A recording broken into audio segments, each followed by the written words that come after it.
हमारे देश में एक हमेशा से सामंतवादी सोच चली आ रही है। गरीबों के बच्चों को पढ़ाने वाले टीचर्स को विदेश भेजने की क्या जरूरत है।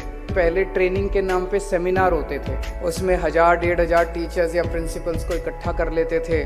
किसी एक बाहर से स्पीकर को बुला लेते थे, वो घंटा 2 घंटा लेक्चर दे के चला जाता था। आप भी जब तक हॉल से बाहर निकलते थे आधी चीज याद रहती थी, आधी चीज नहीं याद रहती थी। जब आप वहां जाके ट्रिनिटी की लैब देखते हो, न्यूटन ने जिस पेड़ से सेब गिरा उस पेड़ को देखते हो, स्टीफन हॉकिंग का कॉलेज देखते हो, तो वो जिंदगी भर का एक्सपीरियंस होता है। वो यहाँ पे एक सेमिनार के जरिए उसका अनुभव नहीं किया जा सकता।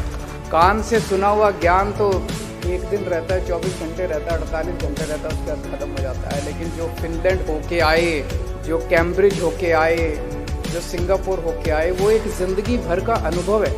वो अनुभव हमेशा अपने साथ रहता है।